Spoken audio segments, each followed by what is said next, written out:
Your freedom to browse the internet the way you want is under attack, and this time, it's not just about piracy or protecting kids. The BEARD Act in the US Senate and the Foreign Anti-Digital Piracy Act, also called FADPA, or HR 791, are being marketed as tools to stop piracy. But if you read between the lines, these bills open the door to broad censorship, mass surveillance, and a future where the open internet as we know it doesn't exist. And this isn't just a US problem. Around the world, governments are passing sweeping laws under the guise of safety and copyright enforcement. From the UK's Online Safety Act to Europe's chat control proposals, this is a coordinated global crackdown on internet freedom, and if we stay silent, we risk losing one of the last bastions of freedom of speech and privacy we have left. Before we dive deep, don't forget to like, subscribe, and follow me on all my socials. It takes seconds, but it helps fight against algorithms that bury content that challenges power. The BEARD Act, short for Blocking Enablers of Access for Rights-Denying Sites Act, and FADPA, the Foreign Anti-Digital Piracy Act, are framed as piracy-fighting measures, but here's the problem. Both bills use intentionally vague language. They don't just target copyright violators. They empower authorities to block entire domains and services based on suspicion without proper due process. Sound familiar? We've seen this tactic used to silence dissidents, journalists, and activists abroad. These laws weaponize anti-piracy sentiment to justify mass censorship and blacklisting. Worse, the US is now exporting this model worldwide under the guise of digital rights enforcement. This isn't just about blocking shady streaming sites. It's about building the infrastructure for global censorship, potentially. If governments can block websites for piracy, they can block them for political reasons. The lines blur incredibly quickly. And I know what some of you are thinking. That's fine. I'll just use a VPN. Here's the problem. This legislation doesn't just give the power to block piracy sites. It could also target VPN services and seedboxes. Internet service providers would have the authority to block or even throttle VPNs they label as piracy enablers. But let's think further. Okay, you ban VPNs. What's next? Do you ban all the Tor nodes too? Then people move to decentralized VPN solutions like Deeper Network, Orchid, and other peer-to-peer options that are far harder to police or shut down, like the upcoming Valid network I have been so hyped about since DEF CON 31. We'll have a separate video discussing that tech later. The people pushing these bills clearly never consulted anyone in the tech or cybersecurity community to understand the can of worms they're opening. Their efforts will be futile. And in the process, they're copying the exact kinds of censorship models we once ridiculed China and Russia for. And I'll be clear about where I stand. Code is free speech. Governments have no business trying to censor the free flow of information online outside of the narrow exceptions where content directly violates the rights of others, like CSAM. Anything broader than that is state overreach, plain and simple. The BEARD Act and FADPA aren't happening in a vacuum. Let's connect the dots. I've covered a lot of this in prior videos and we'll leave links in the description below.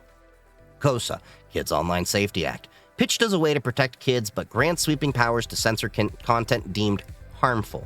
Screen Act, another layer of control over what platforms must show or hide. Texas Senate Bill 20. This one's especially alarming. It's written so broadly that it could block or censor entire categories of content, including anime. And for those of you who don't know, Crunchyroll, one of the largest anime streaming platforms in the world, is based in Texas. That means there's a very real risk that huge chunks of anime could be censored or outright removed if this passes. There's also the Take It Down Act, which incredibly is unrealistic in the timeline of requiring it being removed within 48 hours. But that's ripe for abuse, similar to the DMCA. And Texas isn't alone. Mississippi just passed a law mandating ID to use social media. Over 20 other states are experimenting with similar ID requirements for different types of online content, from adult material to social platforms. What we're ending up with is a patchwork of state-level censorship laws that conflict with each other and create a minefield for anyone trying to navigate the internet. When you stack this up with flawed ID laws, you start to see a clear agenda. Total control of information flow.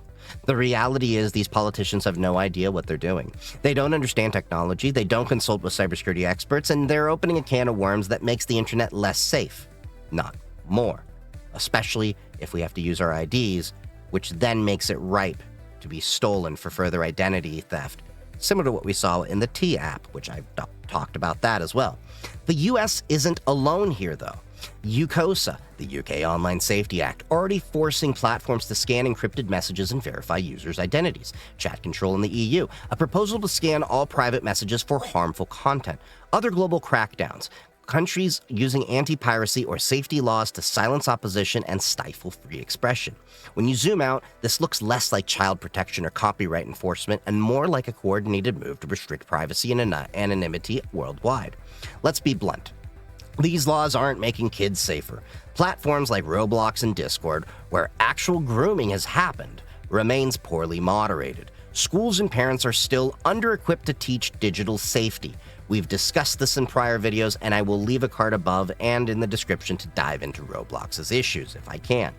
Politicians use kids as a shield to push for ID verification, censorship, and control over the web, while failing to address the platforms that actually endanger children. It's performative safety theater, similar to the TSA and how a lot of their measures have proven not to be effective. If you're thinking, I don't pirate, so this doesn't affect me, you're missing the bigger picture. These bills normalize mandatory ID checks for everyday browsing, content blacklists controlled by private companies and governments, the erosion of privacy, encryption, and anonymity online.